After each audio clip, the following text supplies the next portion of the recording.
Welcome everybody to this webinar in which we'll be presenting the report and the results of the research that a Correlation European Harm Reduction Network, the Eurasian Harm Reduction Association, and the Drug Policy Network Southeastern Europe have been developing in the area.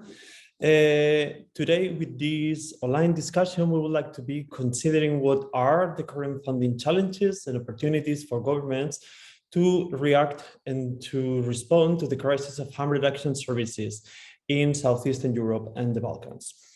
During this webinar, we are going to be presenting the main results of this research that the three networks have been conducting in the area, and then also discussing a tiny bit like the main findings, which include common challenges of scaling up harm reduction programs in the countries of Southern Eastern Europe, consequences of the limited funding of the harm reduction services for public health and national healthcare system, or what opportunities are available for the governments of the region to act and invest funds and efforts in effective and proven models of harm reduction in the respective countries.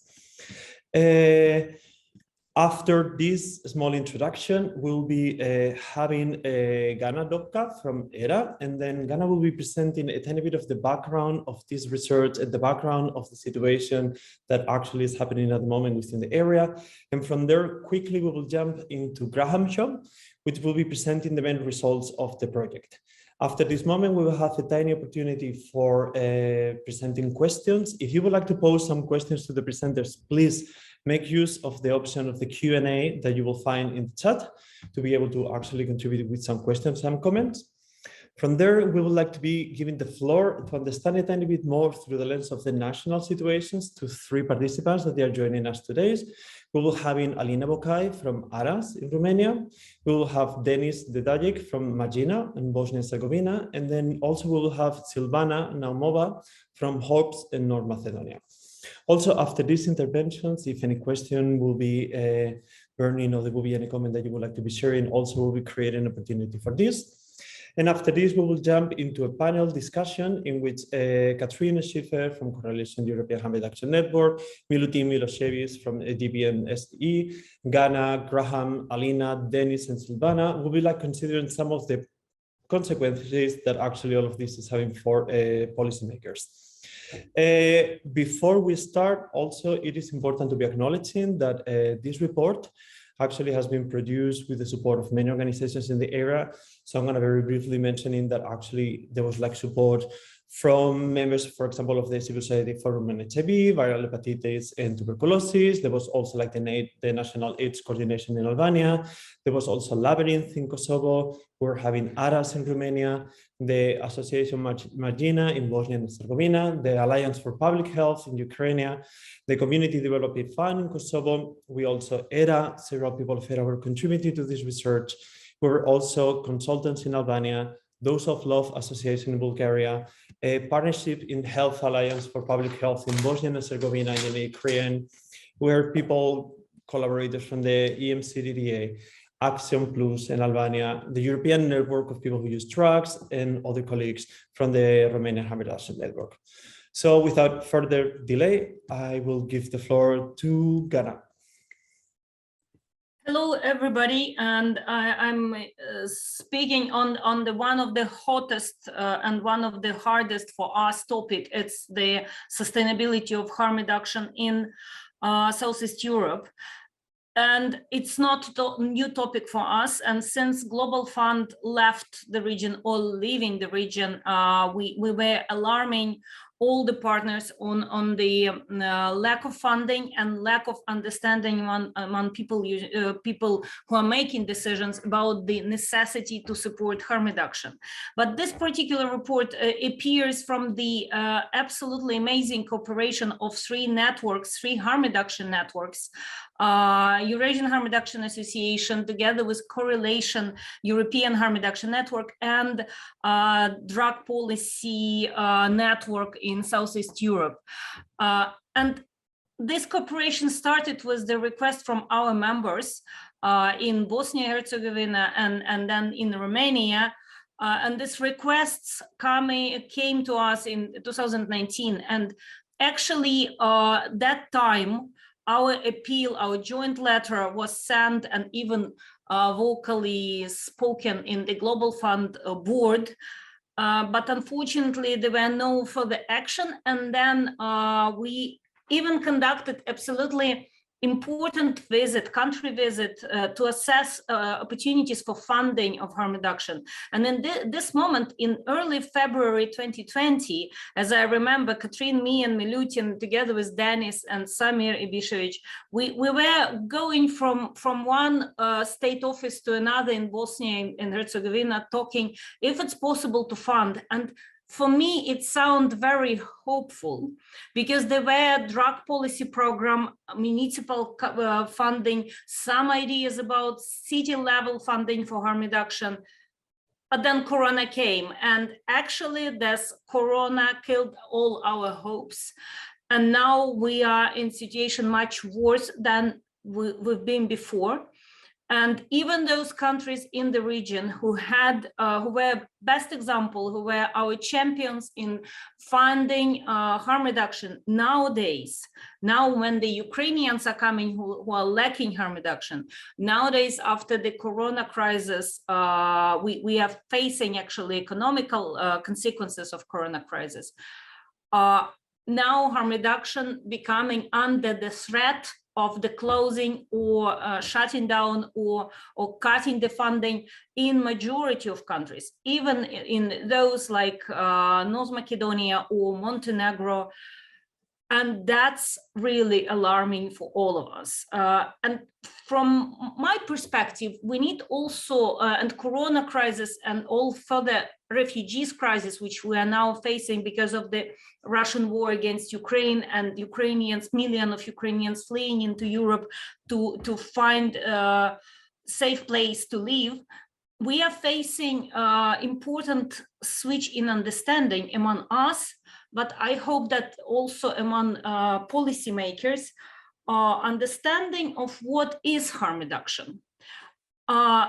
In our understanding, at least in our network within the association, we believe that harm reduction is not only about needle and syringe exchange program as a part of HIV response, as a part or maybe testing for HIV and referral to HIV services, but what is most important in the crisis situation, in humanitarian crisis or in lockdown, harm reduction services becoming in the countries voluntarily, if there are no local funding, they are becoming comprehensive centers who are providing shelters who are, for those who are homeless. They're providing food packages, they're providing access to medical services, they're providing legal support. And in this comprehensive understanding, of course, you will say, okay, we need more funding for comprehensive services, but in the same time, harm reduction services becoming crucial for municipal response on any health and social crisis. And for me, it's really strange that state or municipal power, people making decision on the social services, they don't see it. And actually, that's one of our joint targets, joint objective, to make them understand the comprehensiveness of harm reduction, necessity of harm reduction for cities and for countries to respond health and social crises which we are facing now. And actually, I'm very glad that we have this cooperation as we are presenting this report. And I hope that in this cooperation with our partners in the countries and with regional networks, we will be successful with advocacy. And that's something which we are rather ambitious, but also our hopes are not very strong. So I hope that this webinar and this meeting will be one of this kickoff for the maybe new messages, new advocacy asks, and maybe new advocacy targets. Maybe we are approaching HIV response authorities, but they are not the only ultimate responsible for this comprehensive services. So good luck to us, and it's just the part of the long way, but deeply inside, I still keep my hopes. Roberto, back to you. Thank you so much, Ganna. And now I would like to give the word to Graham Shaw, which is the author of the report, and Graham will be sharing some of the main results and findings of the research that was conducted in the area.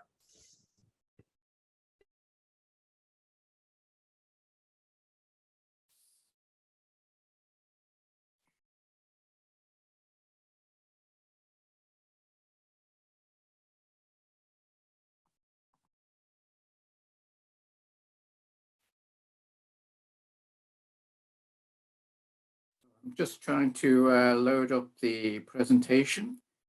Bear with me for a second.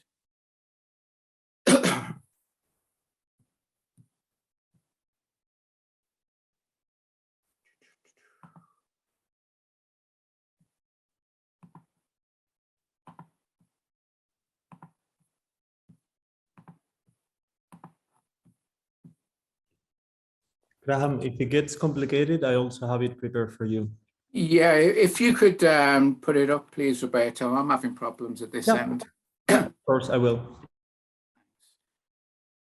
First of all, a really big thank you to everybody who's been involved in helping me to write up what is a very interesting, but as Anna has indicated, a somewhat depressing situation in Southeast Europe. Excuse me. And a particular shout out to all our Ukrainian friends, if we have any in the audience today. So if we can go to the next slide, Roberto. So for those of you who perhaps are not that familiar with harm reduction, it basically is to minimize the negative impact of licit and illicit drug use. It's evidence-based, it's cost-effective, and I'll be coming on to that shortly.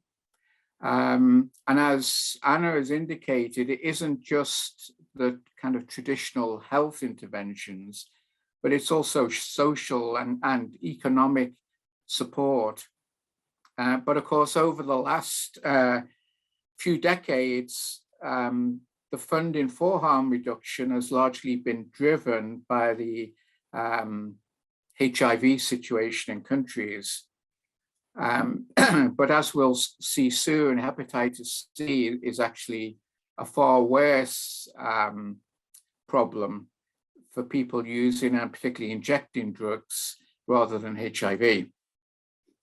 So harm reduction is supported by World Health Organization, UN Office on Drugs and Crime, the Joint UN Programme on HIV/AIDS, as well as European Centre for Disease and Prevention, as well as European Monitoring Centre for Drugs and Drug Addiction, who also provided inputs to this report, for which we appreciate their time in particular. One of the crucial delivery mechanisms, as well as policy development and strategic development, is the role of civil society or NGOs, and also increasingly the role of peers, because these are the people who work directly with people who use drugs and know their situation and are from that drug using community. And consequently, as I see it, they are the experts. Next slide, please. So this is a summary of the HIV and hepatitis C prevalence among people who inject drugs in the region that we're looking at. So the red lines is hepatitis C, and the light blue bars are HIV prevalence. And as you can see, without any exception, hepatitis C is the main issue, and not so much HIV, except perhaps in Romania. But as you can see, the communicable disease situation across the board is not good for people who inject drugs. Full references for this come at the end of the presentation. So if you want to know the sources Full references are given at the end. Next slide, please, Roberto. So the key factors, as I've said, high prevalence of Hep C and HIV amongst drug users, endemic stigmatization and discrimination of drug users, and that causes problems in accessing public services, health, social, and economic, because either the service provider stigmatizes drug users or discriminates against them and won't provide the services to them, or in addition to, drug users themselves can self-stigmatize because of various factors, but particularly past experience with the healthcare system, with the social care system, and in trying to access benefits that might be available at the state level. On top of that, as Anna has said, the COVID-19 situation has had a major impact, particularly economically. On the other hand, there have been some positive developments. I think the recognition across the board of community responses to a pandemic have illustrated, a lot can be done if the will is there and if there is backing from government to make things happen. So as you can see, there are many demands on domestic resources for many different priorities because of COVID, and now also with the refugee influx from Ukraine.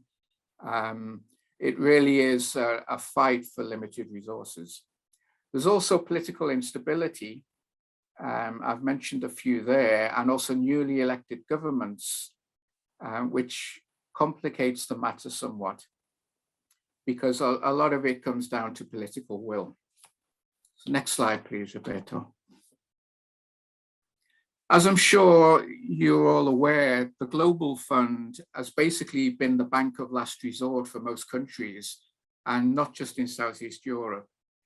And consequently, this has helped in some ways in showing what can be done if funding is put in place, particularly in the role of HIV prevention, but also the transition away from external donors to domestic funding has not really worked.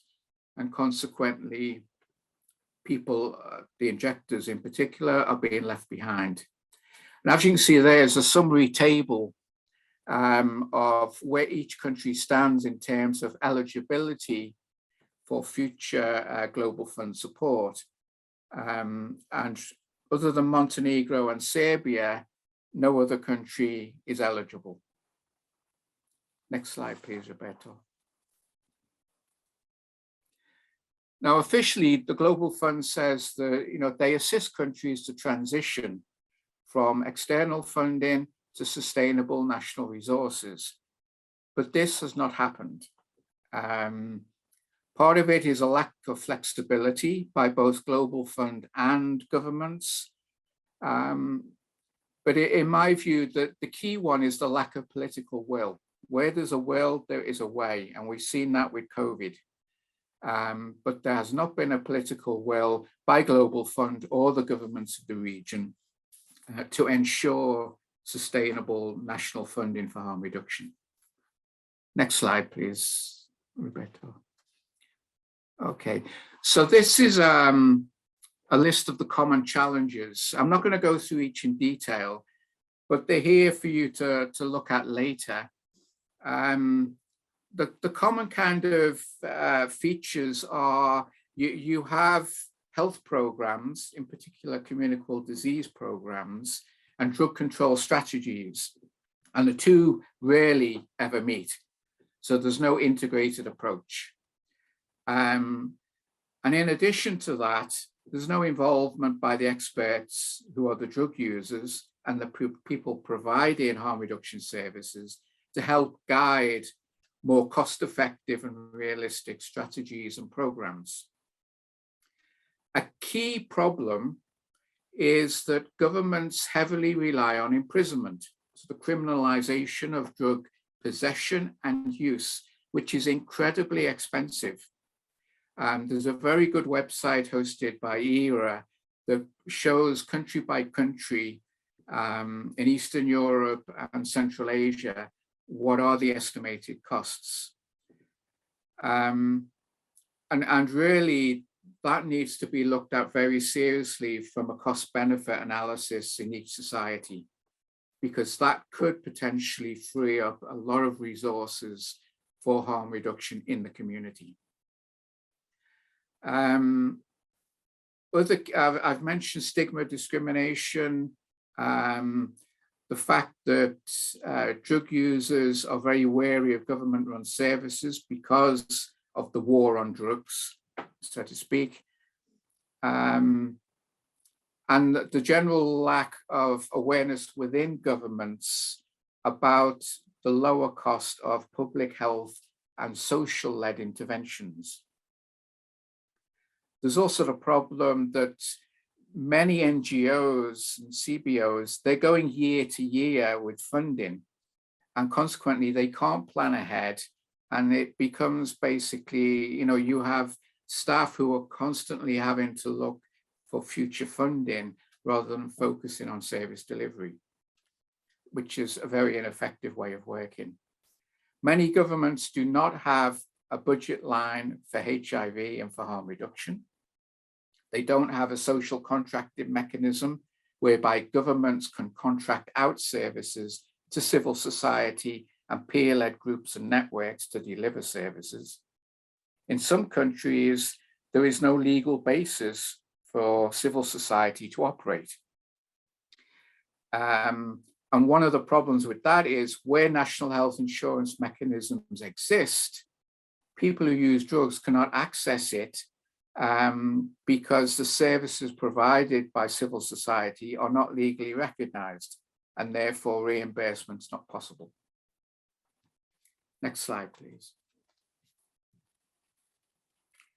So the key thing I think probably you're all here to consider is, what are the opportunities in such a dire situation? Well, prevention is cheaper than treatment.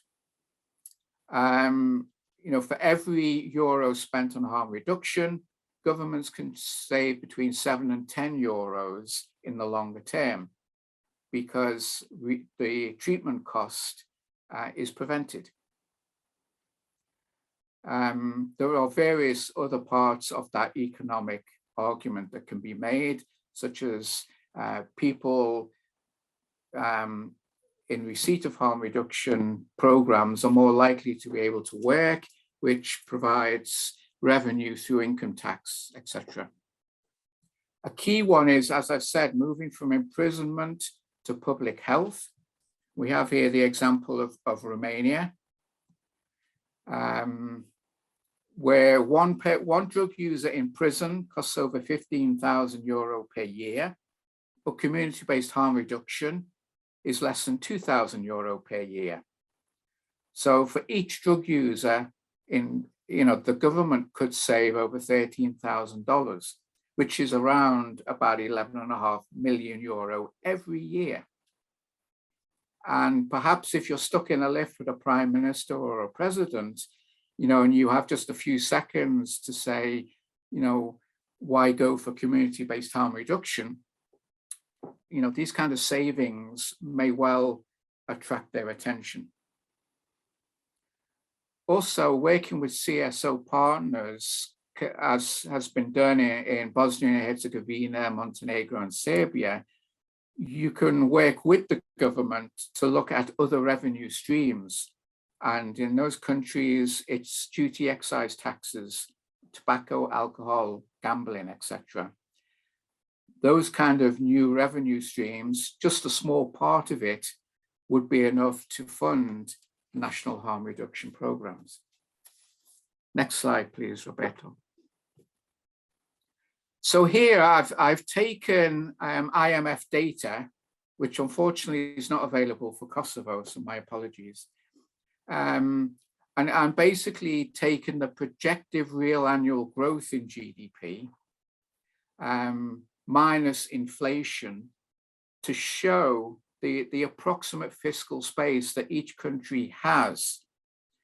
Now, obviously, there's a lot of demand on each part of this fiscal space, but it does show that countries do have opportunities if there is a political will to take those opportunities. Next slide, please, Roberto. So some of the things that governments could do is to enact legislation that recognize civil society organizations and peer-led groups as service providers through social contracting mechanisms. This would also allow the use of health insurance where available. This also has the benefit, of situations like if there's a resurgence of COVID-19, there would be a mechanism whereby community support could be subcontracted out by government. But we need to ensure that the money contracted out is a realistic amount based on an assessment of unit costs of each part of the harm reduction program. And that is not always the case in countries of the region. In addition, peers should be paid for their work just like anybody else, that they have a right to equal pay. And just because they're peers doesn't mean that they should be volunteers. Quite the opposite, they are the experts. And there's a new regional global fund project. The lead agency is the Alliance for Public Health.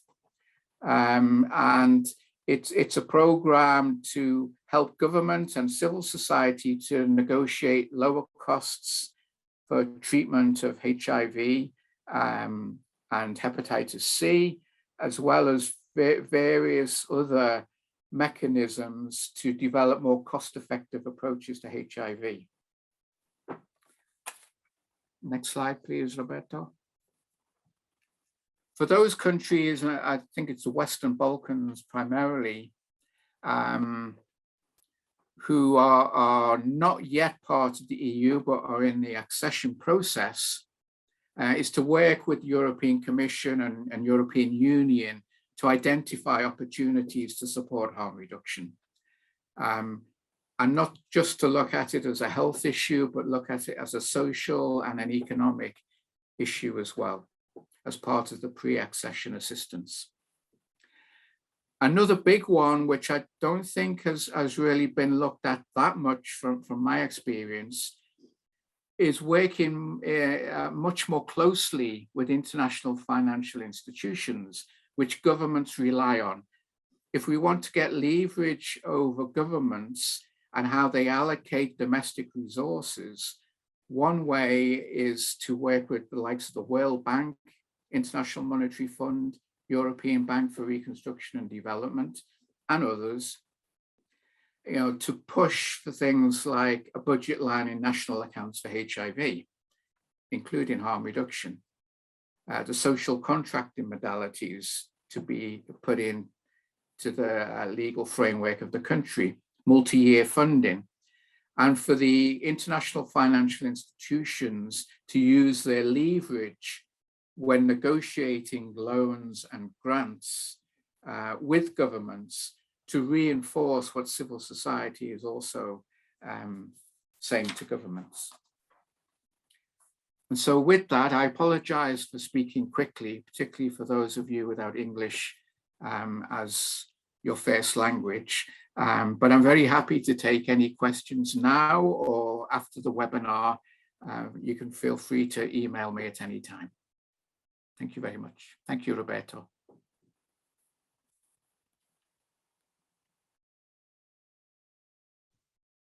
Thank you so much, Graham. If there will be any question that anybody that is joining the webinar will have at this point, we can give it a moment. If there is any clarification or anything that would like to be expanded or checked upon, that will be a good opportunity to ask some questions. Otherwise, worry not, we can also have them later and bring in the discussion in the panel.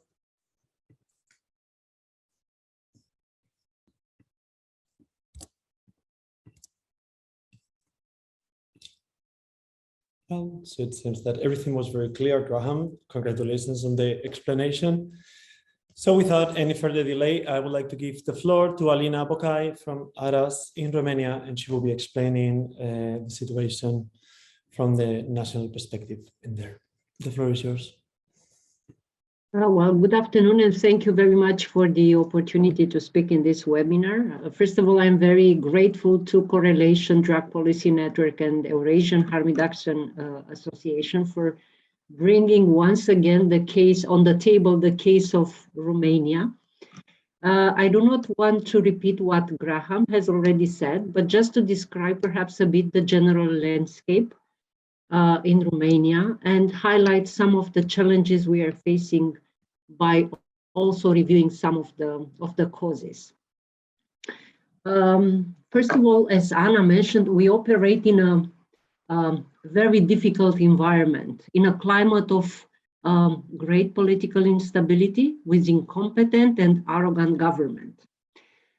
Then historically, I think we have witnessed a lack of cooperation between government institutions and civil society, not only in the health area, but in any domain. And important to mention is also that, especially in Romania, disease prevention has been somehow narrowly understood among healthcare decision makers, and also among some of the practitioners, sometimes only as testing and screening.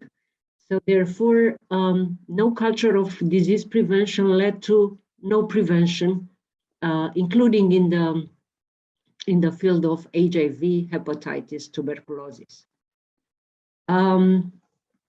Not only is HIV prevention not the subject of HIV or AIDS policies, but Romania no longer has a vision and a national or multi-sectoral policy on HIV. And since recently, 2022, Romania has even regressed in terms of the HIV treatment and monitoring, lowering a lot the treatment indicators, as well as the cost for HIV treatment in the conditions where the cost for treatment actually has increased. For instance, the last policy we had in place in the HIV field ended in 2007, and since then we have unsuccessfully struggled to have one policy and one financial framework in place. I think also an important element that has affected us a lot was that there was a kind of lack of systemic grounding of harm reduction services as interdisciplinary health social services. Somehow an unbalanced inclination to the institutionalization of harm reduction within the domain of social services has led to a misperception of their integrity. And this tendency has had a negative impact on the process of institutionalization of harm reduction within the system of healthcare. And accordingly, harm reduction interventions were not well embedded into the health policies, being simply viewed as not health or medical enough, and are inconsistent with the notion of healthcare. And also, the degree of implementation of harm reduction services in Romania has varied a lot over the last 20 years and has, I may say, they have corresponded to neither our historical experience with HIV nor the epidemiological situation among people who inject drugs. The response was mainly related or driven by the availability or the amount of international funding for harm reduction services.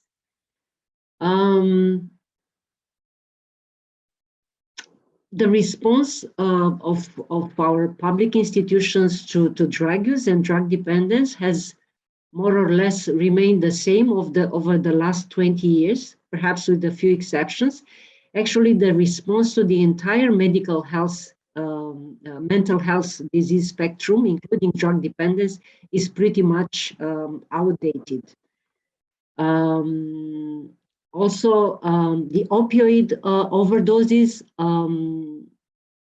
are also subject of increasing concern, considering that Romania does not have an opioid overdose prevention program.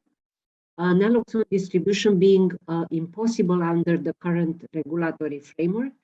And moreover, naloxone is not or is rarely available even on ambulances or in emergency units. So I have tried a bit to give you some elements to understand the general landscape we have operated in the last years in the field of harm reduction in Romania. Now, what were the consequences of this faulty approach? First of all, the health component of harm reduction programs has never been appropriately integrated into the broader framework of health services.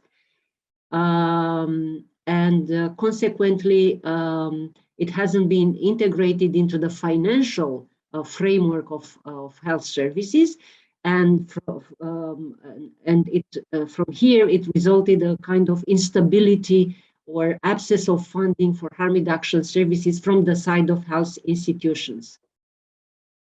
I may also say that there was, as an effect, there was an insufficient pressure exerted by civil society, explained somehow, caused somehow by the low number of civil society organizations or groups involved in the delivery or advocacy for harm reduction interventions. As you may also know, there is a lack of voices of people who use drugs and their parent and partners, drug services and communities, both in policy making and in mass media. For instance, out of 10 needle and syringe programs service providers that we used to have operating in the field of harm reduction in 10 years ago, only 2 currently operate in the country. And there are no formal or informal PWID groups or organizations established. Other consequences were, as Graha mentioned, high rates of HIV, hepatitis, and not only tuberculosis also reached high rates among people who inject drugs. Loss of identity papers, homelessness, degradation of their general state of health. We have, for instance, witnessed a sharp increase in the number of new HIV cases among people who inject drugs in 2011, when the HIV prevalence has reached 11.60% compared to the 2009 HIV prevalence, which was 1.10%. So overall, we have witnessed a major decline in all harm reduction interventions since their development in early 2000, of course, along with a reduction in coverage. For instance, in 2010, before the Global Fund HIV program exit, we used to reach around 5,000, 6,000 people who inject drugs. So we were somewhere at the 50% coverage, while at the end of 2021, we have reached around 1,500, which is a 15% coverage. Also, when speaking about the OST, we also face a lot of challenges. The capacity of public opioid substitution treatment services has remained the same in the last 15 years. The coverage is currently around 8%. The total number of slots at the national level, both in public and private services, being around 1,600. Out of which, for instance, my organization, ARAS, covers around 40%. So we cover around 40% of the total number of patients in opioid substitution treatment. Alina? Yes? Would it be possible, could you slowly, just like maybe like round up the presentation? So Sorry? Could you please slowly close up the presentation so we can go to the next participant? Yes. Thank you so much. Yes. Yeah, so this is pretty much one more thing that I wanted to mention is that harm reduction was introduced from civil society organizations and it broadly remained associated with this sector, perhaps with only a few exceptions. Thank you. If there are any questions, I'm pleased to answer. Thank you so much, Alina. And now we would like to give the floor to Denis Dedajic from Margina in Bosnia and Herzegovina.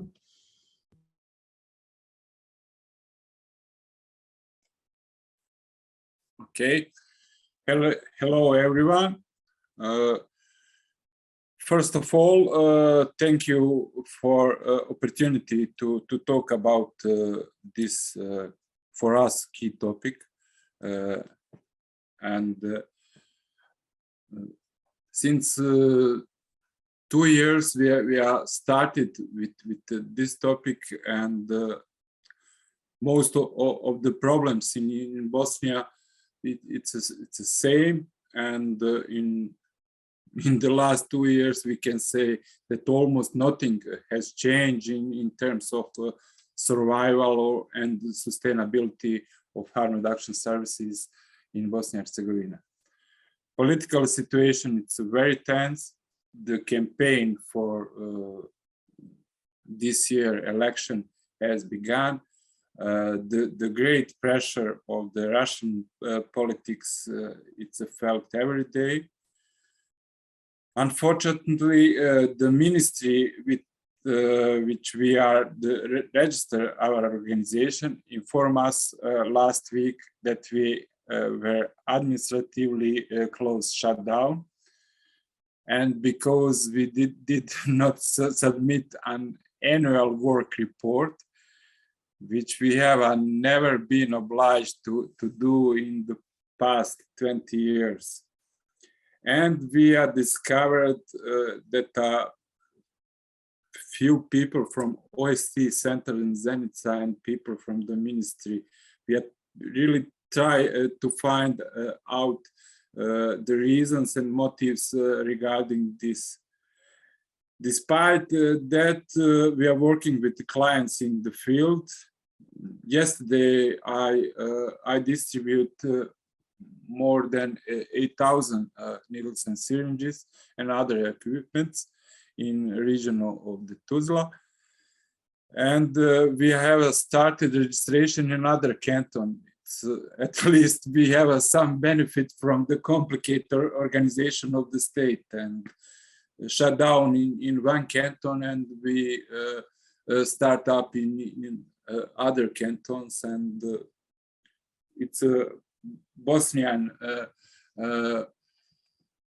Frankenstein composition of the countries. Now it's good for us. Also, in communication with other stakeholders, we have a regular communication with the coordinator, and also this person, it's a focal point person for Bosnia related to European Monitoring Center for Drug Addiction. And there is we send a proposal that we have a new donor line from state budget from Ministry of Security, where is this person is located. And we we propose that funded with 25,000 per year, all three levels of civil society organization who work on primary prevention, organization who work in harm reduction field, and organization who work on treatment field. At this moment, we are in debt to other organizations and suppliers of about approximately 10,000 euros, but we hope that the sun will shine again in this part of Europe. This is my presentation of the current situation, and I totally agree with Graham and Alina. It's the same problems, and I contacted with the Graham in process of the making this document. Thank you. If you have questions, I'm in your disposal. Thank you so much, Denis. And now we would like to give the floor to Silvana Naumova from HOPES in North Macedonia.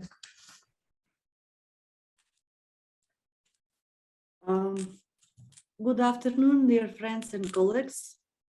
Thank you for your invitation for today's webinar to present the situation in my country related to financing harm reduction programs, as well as other programs for HIV prevention. After Global Fund finished with financing the programs for HIV prevention in 2017, the Ministry of Health took over the financing from the budget states. My country was a good example because of state financing for harm reduction programs and other HIV prevention programs. However, this year, the open call for application was published late, announced in March, and the budget for the HIV prevention program was cut for 40% without prior notification. Many of these essential public health programs target key affected population, including people who inject drugs, men who have sex with men, sex workers, as well as people living with HIV, and they have been the court of Macedonians' response to the epidemic for almost 20 years. The representatives of HIV prevention platform had many attempts to meet the Ministry of Health and the Prime Minister, but they haven't responded to a meeting request. Due to this, we organized a protest where the requests by the civil society organization have been listed for returning the financing. It has been emphasized that lack of funding for prevention will lead to increase the number of HIV positive cases in North Macedonia.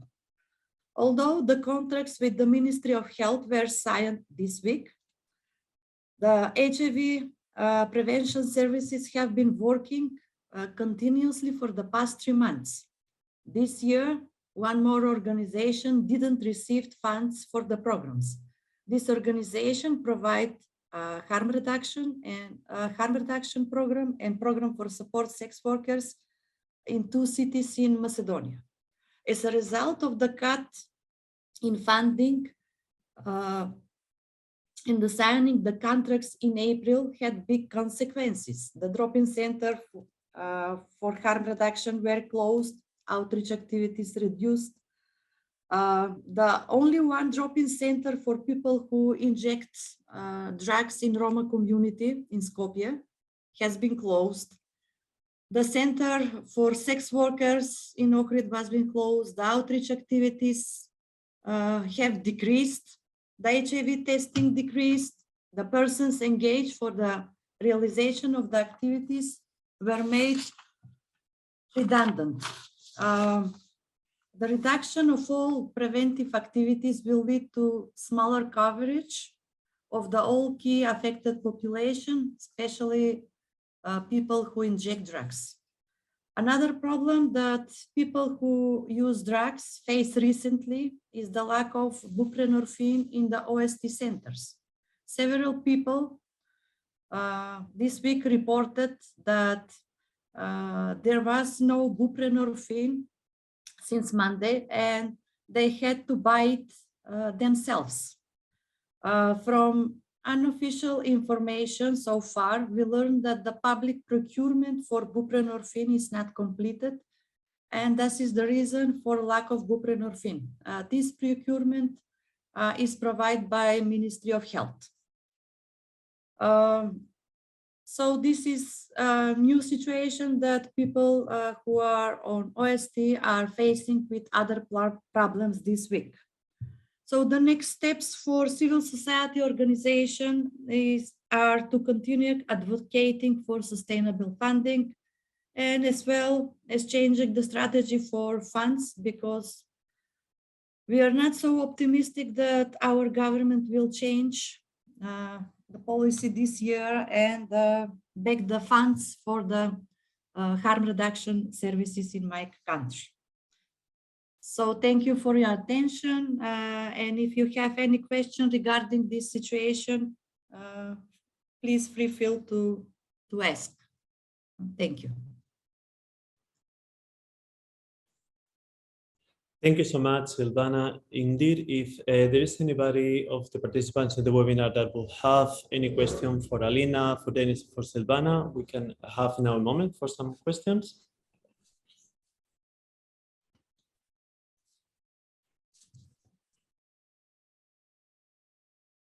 Otherwise, what I would like to do is to invite Katrin Schiffer, that will be moderating a discussion regarding the opportunities to act. And also I would like to invite also Milutin, Ganna, Milutin Milosevic, Ganna, Graham, Alina, Denis, and Silvana, that already have presented all of you to join. And then maybe some questions will arise now during the discussion. In the meantime, if anybody in the discussion would like to propose any question or an intervention, please use the Q&A or use the chat option. So, hi, hello. Thanks. First of all, I would like to say to Graham for producing this wonderful report, and also to Anna and Milutin, and for the networks where we work together in such a wonderful way. I think Anna described in her introduction already quite well our visit to Bosnia and Herzegovina, and I think we all three thought that such a joint action of three big European networks would somehow show some response or some positive result. And I think indeed we probably would have been successful in one way or the other if Corona hasn't happened. But it's just as life happens. I mean, these things happen, and we see that every day, that we are surprised by certain things which influence our work. When I look back to this visit to Sarajevo, what struck me very much was actually that there were so many different reasons for why things didn't work out and why there is no funding. For sure, there is political will. And I think when you look to the different countries which are described in the report and also now were presented, you can clearly see there is a lack of political will to support harm reduction services. And Graham already said that if politicians or policymakers really want to support harm reduction services, there is a will and there will be a way to do so. What I also saw, okay, there is for Bosnia and Herzegovina, there is this very complex, and for me as an outsider, very difficult to understand the difference between national, federal, and local funding. And there is unclear who is responsible for which kind of funding. And most probably what I found the most shocking, and I think very often we do not talk about it, is the fact that harm reduction services do have a kind of underdog role in the whole HIV/AIDS prevention system. And I think we do not talk about it because it doesn't sound nice, but it definitely applies to more countries where we see that harm reduction services are not really seen as equal partners, that they receive less money. Also, the burden for people who use drugs is much bigger, and that certain programs, HIV/AIDS prevention programs, and also for hepatitis C, are not really addressing people who use drugs. And this is something I think we should probably address more in our work towards civil society organizations and towards policymakers. Another thing which I thought was clear, we all know that harm reduction isn't effective, and evidence-based interventions, that it's saving costs, and still we are not able to convince policymakers to finance our services. And this is a weird thing, because normally you would say politicians and policymakers are interested in saving money. So if there is a clear evidence that harm reduction services can save money, we must somehow do something wrong in our advocacy work. So for me, it would be interesting to discuss how can we actually support our members in the different countries? How can we make sure that our advocacy approaches are based on the needs in the specific countries? And how can we actually convince policymakers and politicians more effectively? And I would like to invite now Milutin probably to say some words, and then also Anna and the other speakers. Thank you, Katrin. Good afternoon to everyone. Just to say in the beginning that I may have some interruptions in my internet, so don't worry, I will come back very quickly if this happens. I would like to just briefly refer to what we did a couple of years ago in 2018 and 19, when we had a project on budget advocacy in Southeast Europe in 3 countries, in Bosnia, Herzegovina, Montenegro, and Serbia, where we analyzed the situation and tried to offer some of the solutions to it. Actually, a couple of results from this just provide the answer about is there enough money to cover it, and where do we find money? And actually what we discovered is that number one is that unused funds, only unused funds from various budget lines in the Ministries of Health in Bosnia, Herzegovina, Montenegro, and Serbia, and also this was before proven by for the North Macedonia, are sufficient to finance all harm reduction programs in this country. So just the money which was not spent, planned, allocated, and not spent by the Ministry of Health should be enough to cover all the services. Actually, this money goes back to the national budget and is being used for everything else, which is okay. It's being used for the needs of the country, but it's not used to the specific purpose of its original allocation to health issues. And the second thing,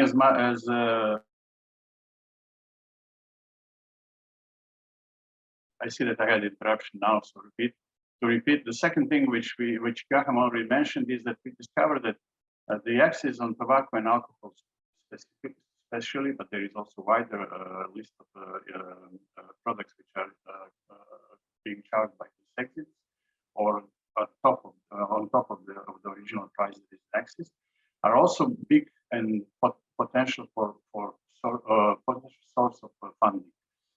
Like in Bosnia and Herzegovina, if you calculate out of 2.5 million euros for the whole country, only 0.34% would cover all the harm reduction services.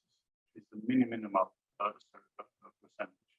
In North Macedonia, the Ministry of Health spends 3.9 million on the revenues from excise on tobacco, alcohol for purposes which are definitely not related to healthcare and not under the law of healthcare. Only 5% of this would also cover all harm reduction services which civil society organizations are providing in 13 cities. And in Serbia, 1% of all the excess would cover all expenses of the harm reduction drug strategy for the country. So there is a big space which can just simply be used for the purpose which is original, and that's kind of healthcare for very vulnerable part of the population of the country. Also in Serbia, we discovered that from the principle of opportunity of persecution in relation to adult offenders, that means deferring a criminal persecution or dismissing criminal complaint due to grantee remorse, genuine remorse of a suspect. There is a fund which is being compiled by the money which is being paid by suspects as the kind of elements of opportunity principle.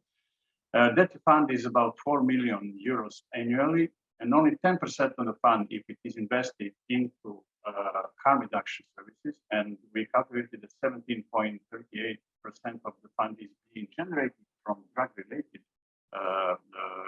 criminal offenses. Only 10% will cover all the expenses of the drug strategy in the country. We propose this together with the Office for Combating Drugs, Ministry of Health, or Ministry of Justice, sorry. They just refused to discuss the opportunity. This money is also just to explain being used for different humanitarian, cultural, and other services, but these needs could be and should be covered by the budget itself, not by this specific fund. So we just, with this simple exercise, we discovered that there are spaces in the national budget, in the financing, in different funds of these countries, which could simply be just allocated to harm reduction services. Why this doesn't happen, and this is what we already heard several times, it's because there is no political will. That's usually the explanation about why this doesn't happen. This is what I have to say is the reality, as Alina said recently, that we probably in most of the countries of the region have, as she said, quite good, incompetent and arrogant governments, which actually don't reply to the needs of the societies and the communities and the whole society. We tried to overcome it, and we knew, for instance, in North Macedonia, that this is not, it is not enough if the government agrees to support. It has to be legally recognized, formally recognized by law. And this, unfortunately, didn't happen in Macedonia, and this was the current problem. And this doesn't happen in many other countries. So we need to try to find a way, how do we turn this need of the society, need of vulnerable populations, which are especially to be answered for them, but also the other part of the society, not only for this vulnerable population. This should be answered, and the country which appeared about, do we expect that only international funds would cover harm reduction services? It's probably the way that most of the politicians think now. Yes, there is a global fund. Let's wait for them to pay for the prevention.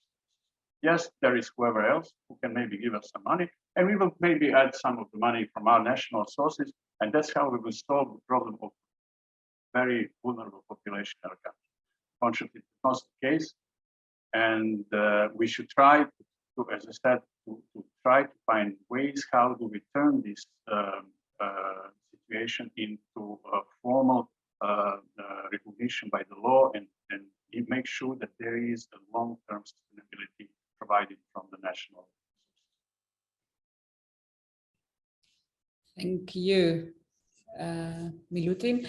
I was wondering, can all the panel members switch on the camera? That would be great. Also, Anna, yes, there you are. And Silvana, can you join as well? Denis, yes, perfect. We received a question, and Graham partly responded to it already. And the question is a good one. What can private international donors do to support in this situation without interrupting sustainability processes and without letting governments to continue believing that it is private or international donors that should fund harm reduction? And I think that's an important question, which we need to address indeed. I mean, we don't want that international donors take over the responsibility on the one hand. On the other hand, we don't want that harm reduction services and people who use drugs are left behind. So anyone who wants to respond here, I think Graham, probably you can share a little bit what you said. Yeah, I mean, I recognize the difficulty. You know, emotionally, my response would be for donors to fill emergency gaps, such as emergency NSP funding, for example. But at the same time, governments and ministries may well manipulate that situation to continue to avoid stepping up to their responsibilities to their citizens. I think in the longer term, you know, support to advocacy by civil society groups at the national level, and maybe with some support from the regional level as well, to really identify the key technical people within ministries, so health, social services, finance, Prime Minister's office, etc. And also the decision makers in those kind of establishments, to firstly make them aware of the cost benefit kind of calculation, as well as to learn how they think. You know, are they actually looking at the cost of service, or are they looking at, you know, there's not enough voters in that area, so we don't put any money in there. You know, to actually learn the dynamics at a community level or subnational and national level, identify what buttons need to be pressed in what order. And I think the organizations in the region have been doing that, as Milutin and others have said. But I think that needs to continue, and for those relationships with those key people to be maintained. And obviously, if those staff change, then you basically have to start again and build up that awareness and that advocacy, you know, on a day-to-day basis with these people, so that you, in effect, you're putting pressure onto them and you're making them aware. No guarantee of results, but if you do get results slowly over time, then you increase potentially the funding that will come, the political will that will come, and thereby reduce the need for donor assistance. So it's not a magic bullet, but I know from my own personal experience in Cambodia, over a period of, I'd say, 3 to 5 years, I got to know the individuals, the managers in departments, and their decision-making bosses, so that, you know, I could have discussions behind the scenes with a closed door, so they didn't lose face, and to help them over time to recognize that this is something that was cost-effective and needed to be done. Just one suggestion.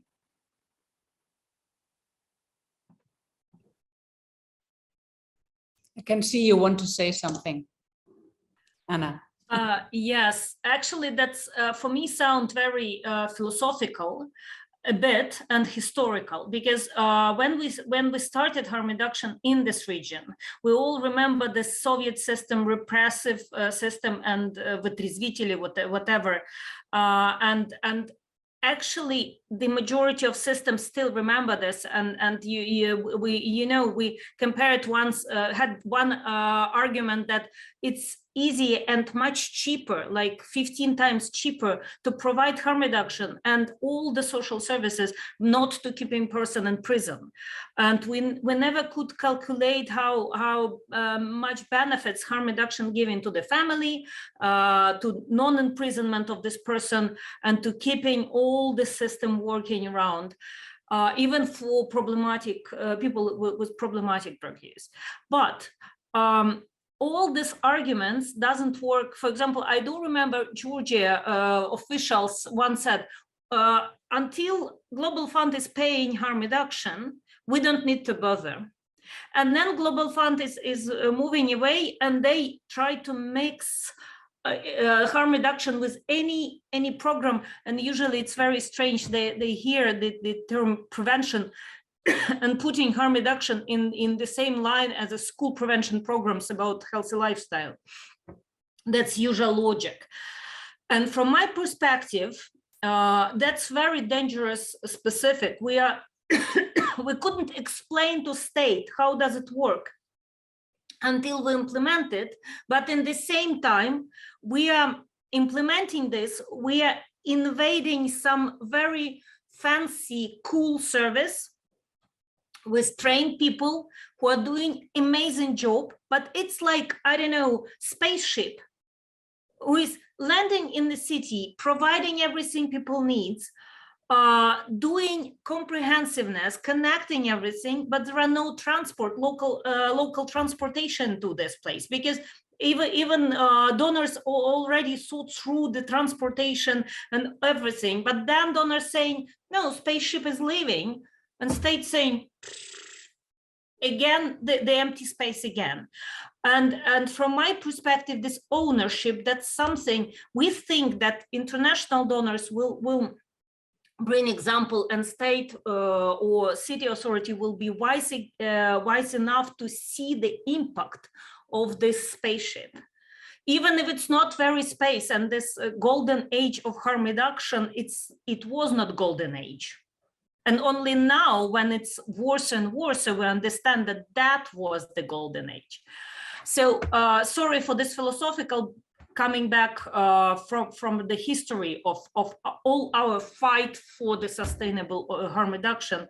I think that yes, private donors could help with the sustaining at least this trained staff. And I'm crying for the Bulgaria who lost all the trained staff already. And we are in the age of it in majority of countries, and not only in Southeast Europe.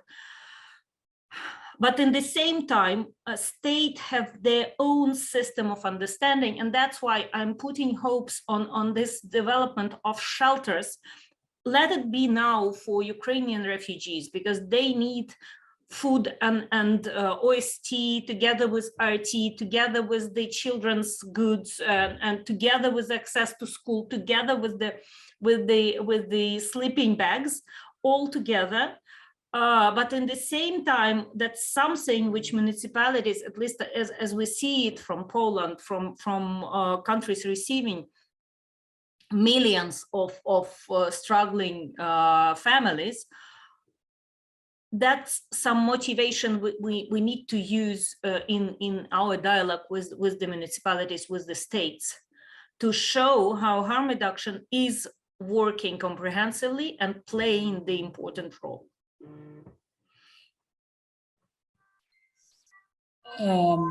Thanks. Graham, you want to say something? Yeah, just to add to that, I think, we can use many examples from COVID-19 to also demonstrate, that kind of community response, and, linking that with sort of the shelter and protection, citizen protection kind of envelope.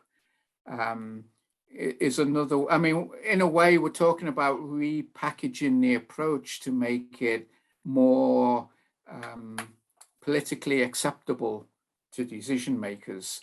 And so, different countries may have different ways that might work. I think we have to try it. Yeah. Question probably to the national, so to Alina, Denis, and all the speakers from the national level. Where do you see the role of European networking? Where can we support you at national level? And is it something I shortly addressed that before. Do we do something wrong in selling harm reduction to policymakers? Because it seems that the message is not there. Somehow people still don't understand what harm reduction is. People still don't see the added value of harm reduction. People still don't see that it's saving lives and it's cost effective. So I wonder where you would see a potential role of ours, or what we can do differently to support you. May I answer? Yes. Okay. Honestly, I don't know.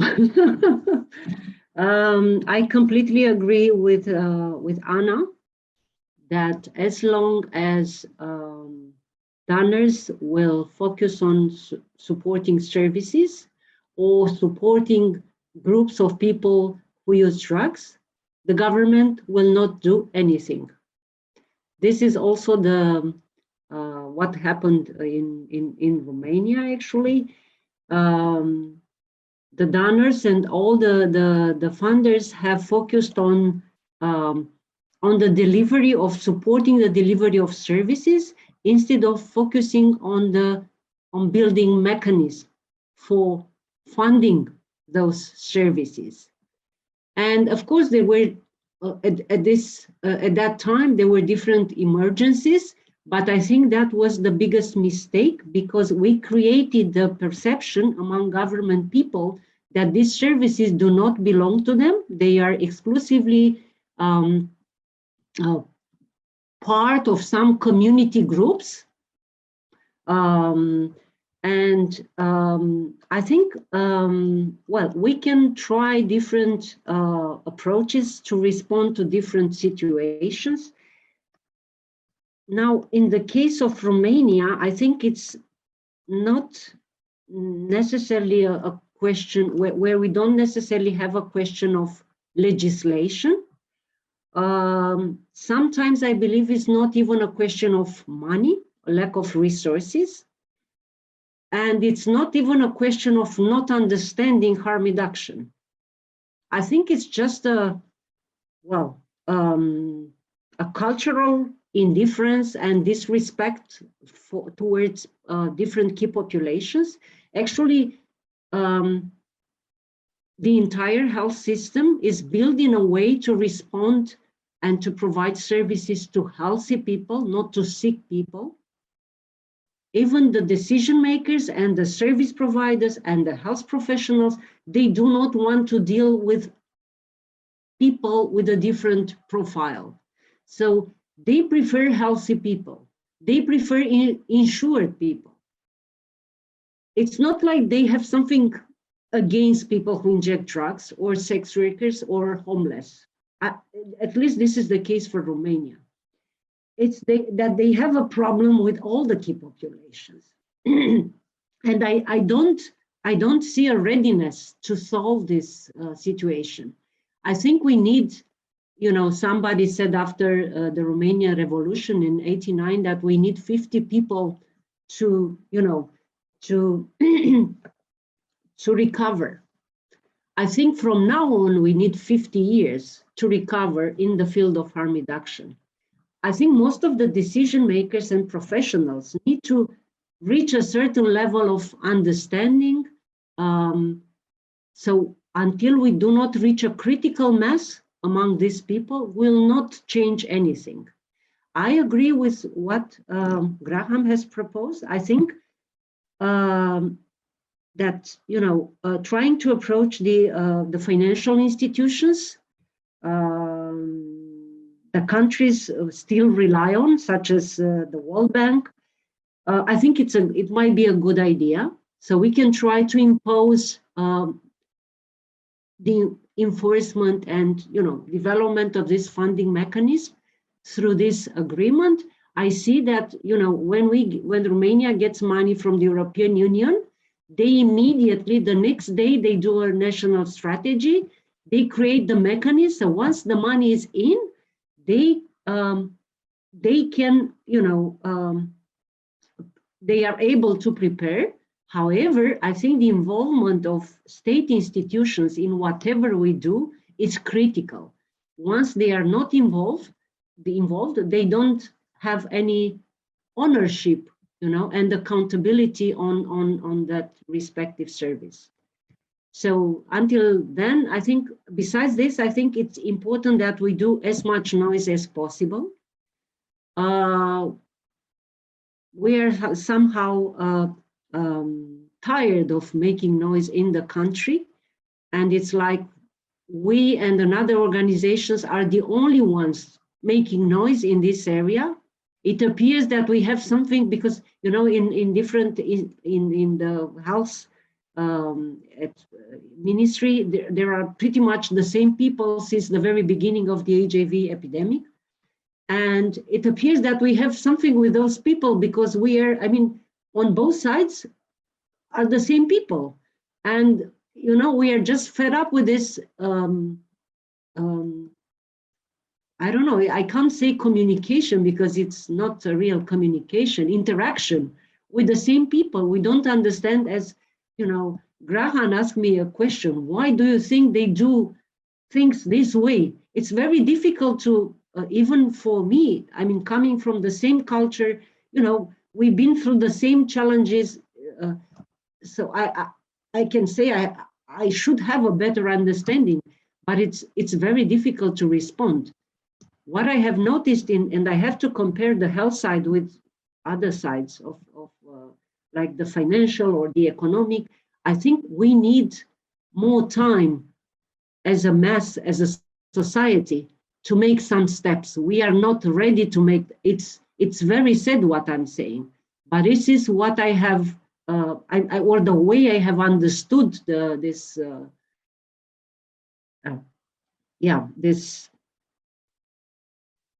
situation. So yeah, I think it's important that we make sure the financial institutions still keep a pressure, put a pressure on the government. It's important then, we address, we send perhaps letters to the European Commission and then the European Parliament, and sometimes, it's more efficient to approach different political leaders through the European Union from outside to inside than from inside to, So this would be, I think, the role of the networks and the way we can, address this challenge, especially for Romania. Thanks, Alina. Silvana, you want to say some words from your side? I think your country was a former model country, so the history is slightly, you come from a better history. So Alina already seemed to get used to the frustration, but you probably are still. Unfortunately, yes, my country was a good example for financing harm reduction programs after Global Fund ending the financing. But I think from this perspective that we need help and support for advocacy to our government, because I feel that we're back to the beginnings 25 years ago when the first harm reduction program was introduced in my country, and work with stakeholders about the importance of harm reduction services like comprehensive services. The latest situation with a lack of buprenorphine in OST centers just shows that our government, it's not sensitive for people who use drugs. So it's essential to have OST therapy for the people. So there are some rumors that maybe next is lack of methadone. So that will be very, very bad for all community, for the people who use drugs, that leads to overdosing, to people go against in the prisons and etc., etc. So I think that we should continue working with government for sensibilization and present essential of harm reduction services. So because after 25 years harm reduction services in our country, I don't have any logical explanation for what happened these days in my country with harm reduction centers. So we had a good coverage with harm reduction centers. Now I'm not sure that we have this. So working with government, with stakeholders to explain again and again the importance of harm reduction centers. And maybe through the view of HIV prevention, hepatitis C prevention, I don't know, to explore all views just to make more sensitive and sensibilize for these programs. So maybe we need more international support for understand the importance of harm reduction centers. Denis. Thank you. All of us, we have almost the same comments and the same situation, but I'm really boring to trust and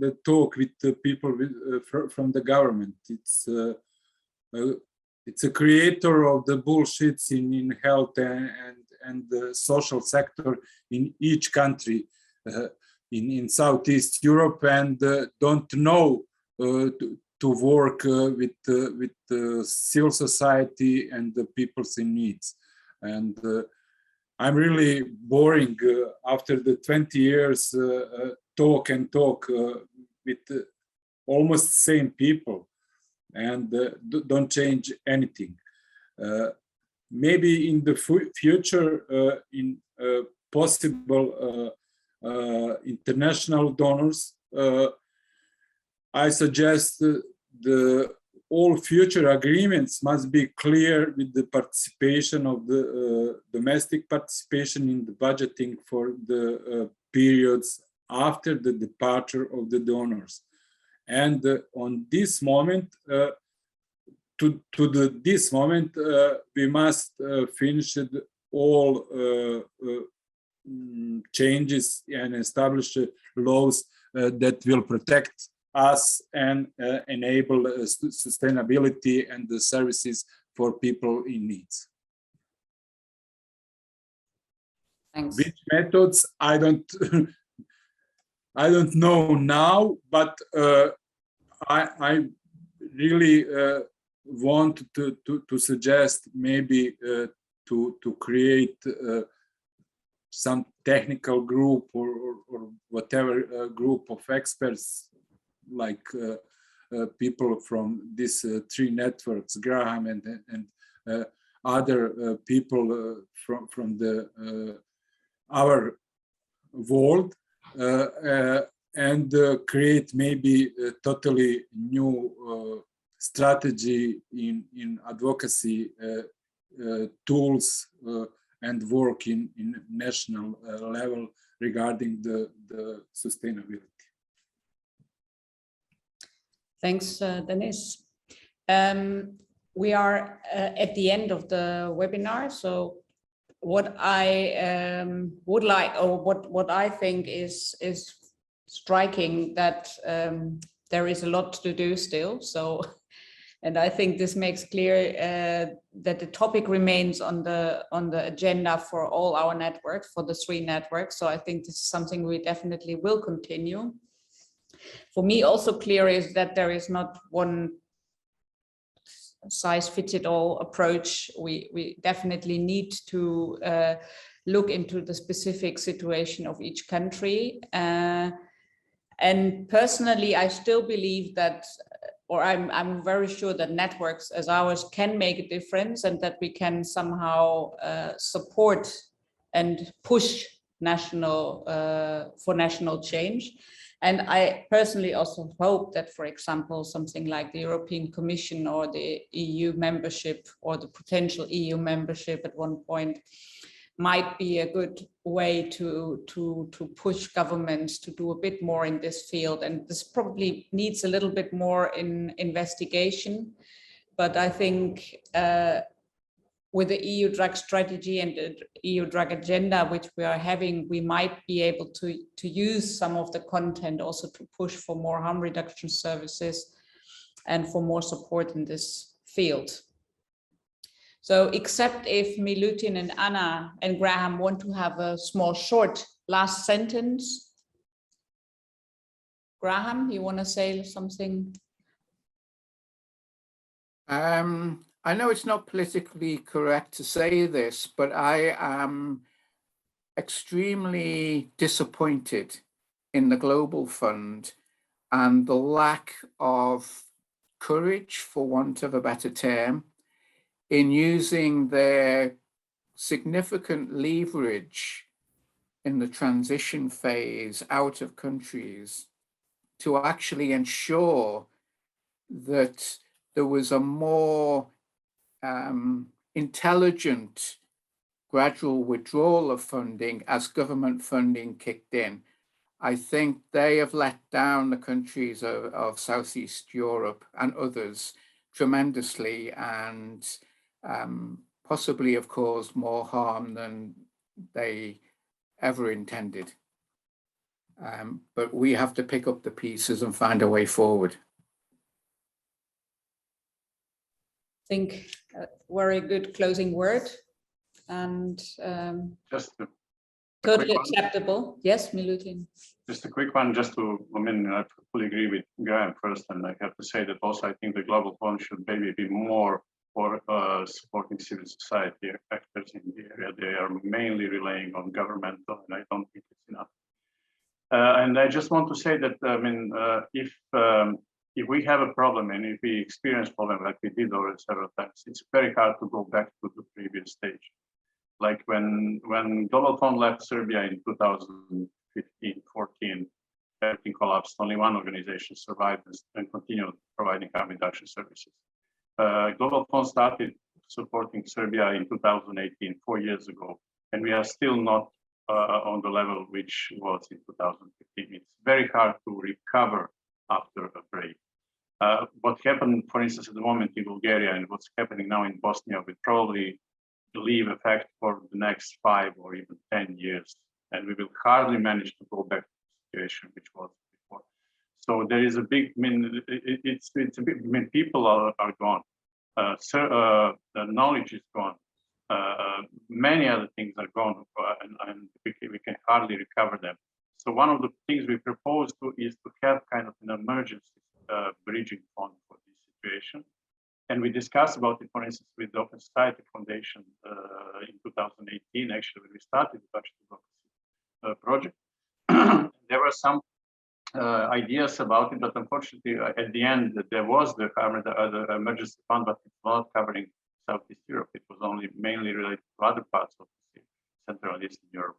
We need something, we think we need something which would be, for us, kind of safety fund that would cover just emergency situations to just keep the minimum level of work. Like, for instance, at the moment we have in Bosnia, where we have they have at least some of the materials to share with people. They do voluntarily, but it cannot last forever. But at least some kind of bridging thing would be helpful to prevent this very, very bad effect of just finishing and closing.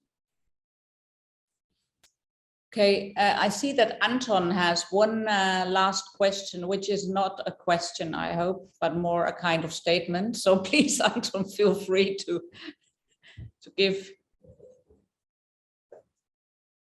Anton, are you there? Oh, he can't. Oh, you can't. He can't.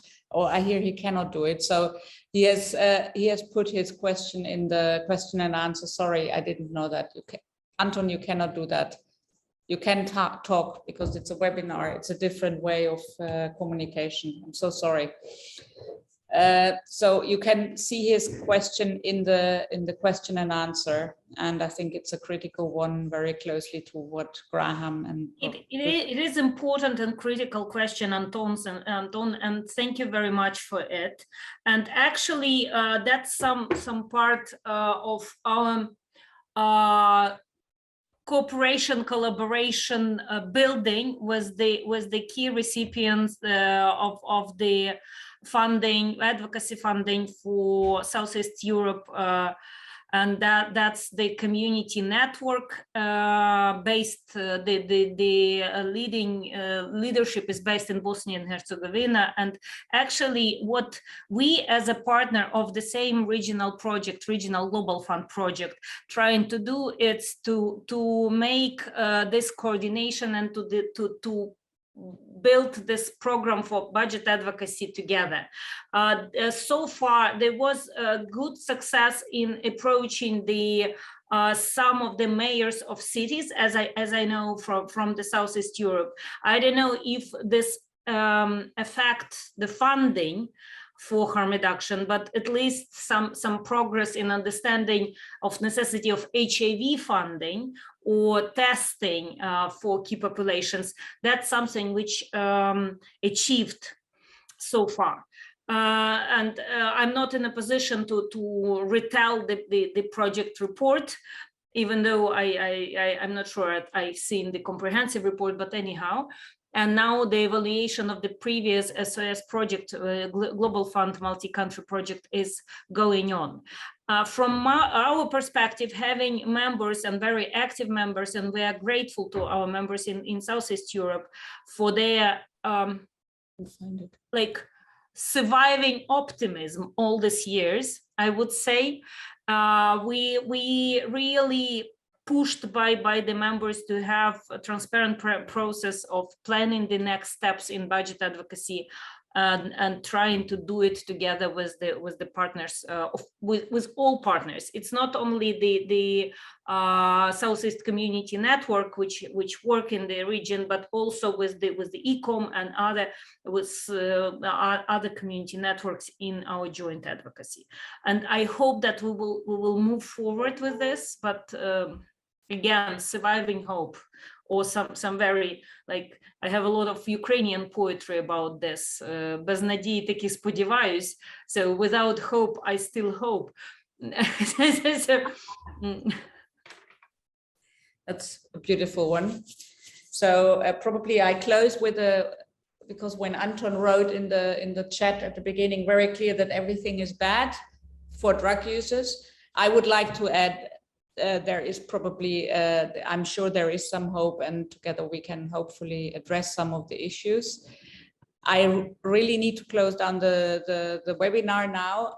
I would like to thank all the speakers and all the participants, and you can access the report and also the policy papers through the websites of all our three organizations, through Correlation European Harm Reduction Network, EHRA and DPNSSE. So please do so, and I think we have also shared them widely through our social media. So you should be, and if you cannot access it, please let us know and we will send it to you. Thanks a lot for all your support. Bye-bye. Thank you. Goodbye to all. Thank you. Bye-bye.